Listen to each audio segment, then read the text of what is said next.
Tiktropa, I'm Sol Reyes, 45 years old from Dasmariñas, Cavite. Mahilig kami magkape mag-ina. Opo, yan po talaga madalas, tsaka food trip. Hindi naman po talaga sobrang layo ng generation namin. Kumbaga parang nagiging kabarkada ko lang po siya kung ano yung mga trip niya, sinasabayan ko lang. Then ganun din naman siya, inuunawa niya rin kung ano yung generation ko. Pangarap ko po na makatapos lang siya ng pag-aaral. Matupad niya lahat yung pangarap niya sa buhay. Sino sa dalawang makakakuha? Yes. Wow! Si Ate Sol ay nakamaong. Ginto ang kanyang damit. Siya'y bababa dito sa may second floor. Yes. Grabe. Alam mo, kuya, naramdaman ko yung performance na yun. Di ba? Ang galing. Parang- Kita ko nga kanina, gumaganon. Yes. Nag-headbang ka na At rin saka eh. parang gusto kong maiyak. Ito, natanungin natin ang ating mga inampalan tungkol sa napanood nilang performance ni Sol. Yan, Ate Sol, grabe. Alam mo, sobrang relevant nitong kantang kinanta mo. Thank you for reminding us. Gustong-gusto ko yung line na hindi pulat dilaw ang tunay na magkalaban. Ang kulay at tatak ay di siyang dahilan. Ganda niyang line na yan. Siguro if I may, marami sa atin iba-iba yung political inclination, pero dapat mag-focus tayo sa common enemy, which is ang corruption. Thank you dahil sa kanta mo na yan, na-remind tayong lahat. Yeah!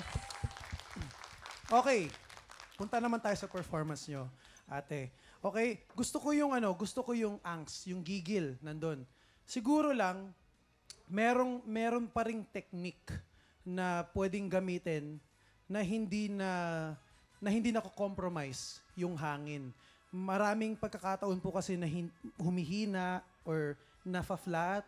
Kasi feeling ko yung gigil, kumbaga sa sasakyan, pag gigil ka, napapadiin yung apak mo sa silinyador. Oo, so mas malakas yung consumption. Mag-change gear ka para makaarangkada ka nang hindi mo kailangan diinan yung gas, di ba? So ganoon din sa pagkanta, pag nag-focus tayo sa gigil, nang hindi natin inaral yung technique, maubusan tayo ng hangin.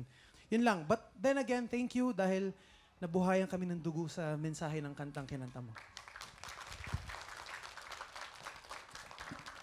Sol, ang tawag doon sa dinidescribe ni Daryl, yung staccato. Ibig sabihin, maiksi ang pag-pronounce mo ng bawat letra para mahuli mo. Isa ring pwede mong gawin, yung breathing mo, handa ka na. Lalong-lalo na doon sa rap part. Kasi doon sa rap part, bukod sa breathing na, may timing ka pang hinahabol. Yung stage presence mo, walang question doon. Na ihatid mo, na ipakita mo sa amin, yung tamang feeling para maramdaman itong awiting ito. Ang kailangan na lang, yung mga tips na nabinigay namin. Yes po. Maraming salamat po sa ating inampalan. Siyempre, kamustahin naman po natin ang ating dance instructor, Waki. Hi! Paano mo nalaman na dance instructor? Habang may touch lock. Pero alam mo, kanina pa ako nanggigigil sa mga inampala natin. Grabe naman kayo. Teka, kung kumalma... Si Sir Grabe naman kayo Franciano, mag-gimay. Maawa naman kayo sa mga contestant natin. Bakit? Hindi, grabe ang higpit-higpit naman nila. Bakit Ano yun? ba? Sakrato, ano yun? Staccato. Oo, kailangan daw, huwag yung prolong. O, paano ba yun? Natutunan mo ba? Habang may tatsalok, gaganon, kailangan si short. Ganun kabilis? Hindi mo pwedeng bibilisan, hindi mo pwedeng mahaba. Oo. Habang may tatsalok, at sila natutuktok, ganun mo gusto mo. Pero ito, kasi alam mo si Darren, kasi nag-comedy bar yan. Nag-comedy May panlaban ako sa'yo. Joke. Kumapit ka. Oh, sige. Ito. Paano magpasalamat ang mga mathematician? Ay, paano mag-welcome ang mga mathematician? Paano? Nagtatanong muna sila. Ano? 5Q plus 5Q. 10Q. You're welcome. Oh, ito. Bakit? Alam mo ba yung staccato, hindi lang sa kantahan yan. Ano? Yung staccato pwede rin sa hairstyle. Ano yan? Yung hairstyle mo, staccato, hindi pwedeng mahaba. Ang talino ng joke na inampalang Tapang mo. Pero ito na mga tikropa, alam nyo ba na tuloy-tuloy pa rin po ang weekly auditions para sa tangalan ng kampiyon? Kung ikaw ay 16 to 50 years old at palaban sa kantahan, sugod na sa ating weekly auditions every Wednesday and Thursday, 1 to 5 p.m. dito sa GMA Studio 6. Yan. Ano pa inaantay nyo? Dalian nyo na. Mag-audition ka na.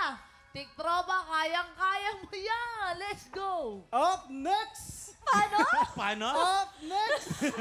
Sino kaya sa tingin nyo ang makakuha na mas maraming bituin at lalaban sa ating kampiyon na si Shane Luzentales? Malalaman natin yan sa pagbabalik ng Tanghalan ng Kampiyon dito sa TikTok Live!